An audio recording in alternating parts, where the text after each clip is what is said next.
What's up, fiends? Mini Jason here. Today, we're gonna rank my movies, the Friday the 13th movies.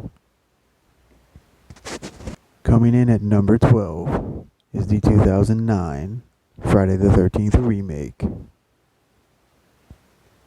I don't know what they did to me here. They had some weird guy playing me. This movie was pretty much a mashup of the first three Friday the 13th movies in kind of a mishmash, jumbled mess. The characters are extremely unlikable. There's way too many weed jokes. And yeah, I just wanted to kill everybody, and I pretty much did. So, there's that. The only real highlight of the film is Juliana Gill. This poor slub actually paid to go see this movie. You see that ticket there? Poor guy. And at number 11, we have Friday the 13th, Part 8, Jason Takes Manhattan. This movie really should have been called Jason Takes a Cruise, as most of the story is on a cruise boat on its way to New York City. The acting is pretty bad in this one. The plot is absolutely ridiculous. The ending is so bizarre and completely out of left field. They basically turn Jason back into a child in the sewer. Yeah, it makes no sense when you're watching it or after the fact. The only highlight here is the Times Square scene, which is the only scene that they actually shot in New York, as the rest of it I think was filmed in Canada.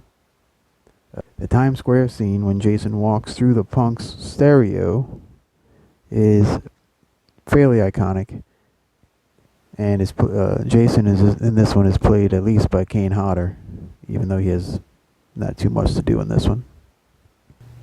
And at number 10 we have Friday the 13th Part 3 in 3D. All joking aside, the 3D effects are pretty lame in this one.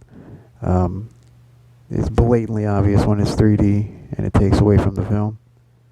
The acting in this one is pretty atrocious. The only highlights here is I finally get my iconic hockey mask. The Cheech and Chong-ish couple are pretty funny. And the badass biker dude, Ali, who comes back from the dead.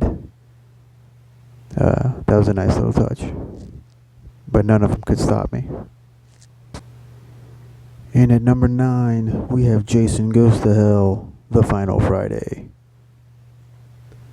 In a twist, Jason's soul is unleashed and inhabits different bodies, kind of like Invasion of the Body Snatchers. The acting overall is pretty awful, and the writers changed Jason's entire backstory. And a body snatcher? What the hell? Anyway, this was the second Friday movie to be called a final something. Highlights. I appreciate that they tried to do something different, but there's too many bad things about it, and it doesn't make any sense. Of course, the real highlight is the wicked ending that sets up for a future sequel with a certain Springwood slasher.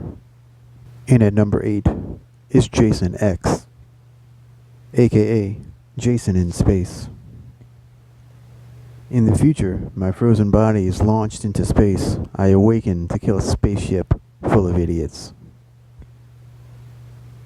The highlights here, this is definitely the funniest of all the Friday the 13th movies. It has very inventive kills. Probably the best kills of the whole series. And of course we have Uber Jason, where his clothes and mask basically melt to his body. And at number 7 we have the original Friday the 13th from 1980. A summer camp tries to reopen its doors years after one of its campers drowns in Crystal Lake. As the new counselors arrive to get the camp ready, they all start dying one by one at the hands of a killer. My biggest problem with this movie is that it can be a bit slow at times. The characters are mostly likable, so that's the good news.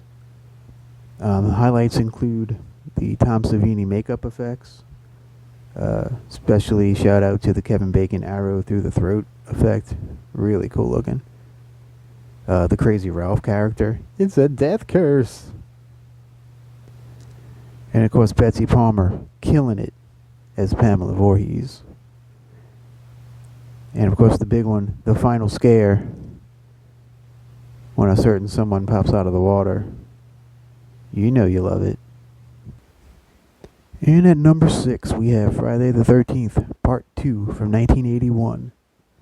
5 years after the first film, another group of counselors try to reopen Camp Crystal Lake, but this time, Jason is the killer. So my biggest question here is, how did I become an adult? Shouldn't I be 16 or 17 at most, if it's only 5 years after the first movie? I'm just saying. The story moves much better than Part 1, and overall the acting is better too.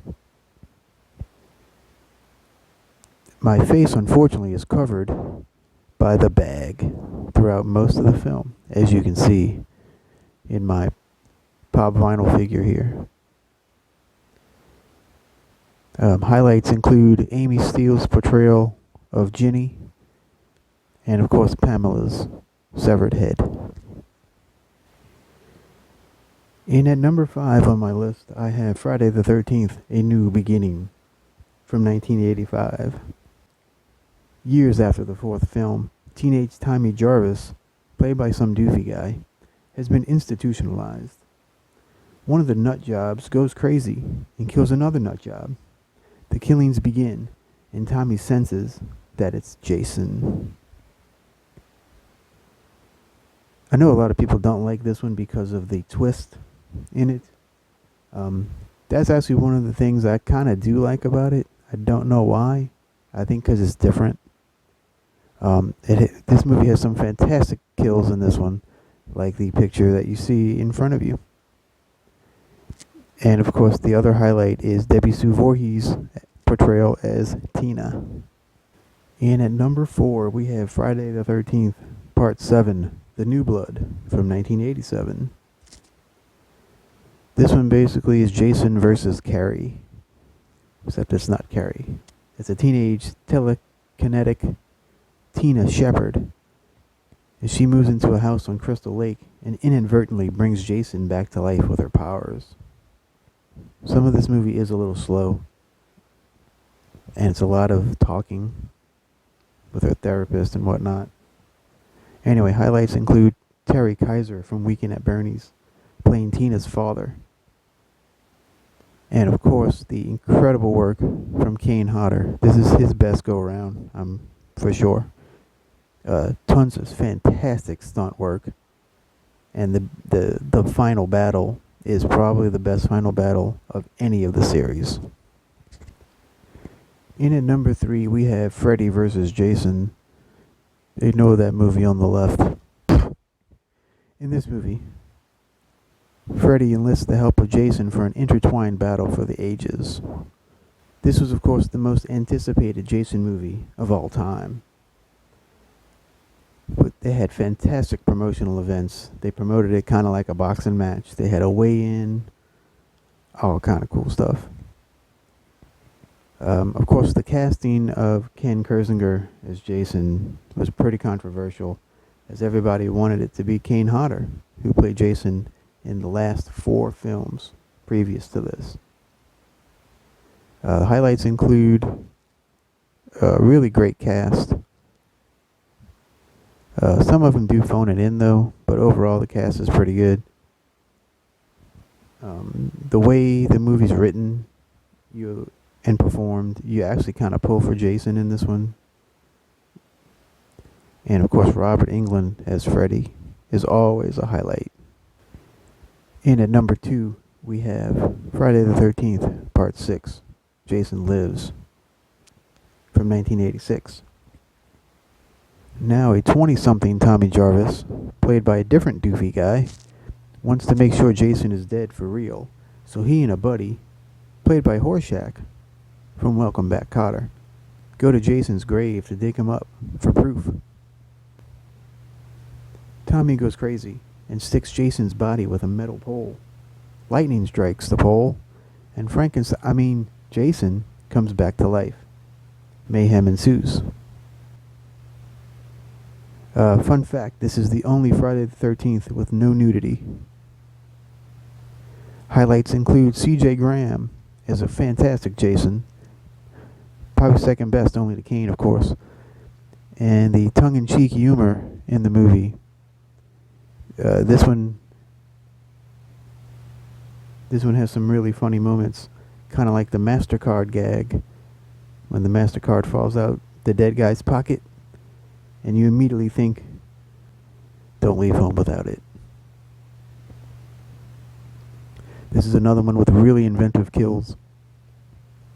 And it's one of those kind of quintessential slasher flicks.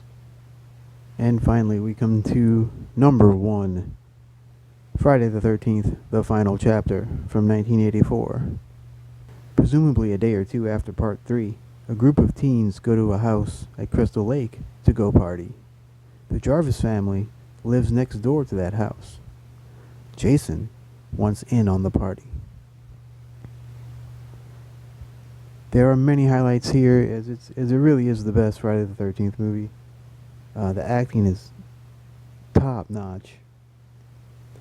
Corey Feldman, a young Corey Feldman, plays Tommy Jarvis, this is where Jason finally meets his match. Crispin Glover as Jimmy, the kind of nerdy guy. Fantastic. The final battle between Jason, Tommy, and Tommy's sister is pretty epic. And of course, it's the whole movie has awesome makeup effects because they're done by Tom Savini, who did the first movie. And this is the one movie where Jason actually dies. So I hope you enjoyed my ranking of Friday the 13th. Comment down below, what's your favorites? What's your least favorite? Let me know. I hope you enjoyed me taking over Alucard's channel for a day. And I guess like he says, stay spooky.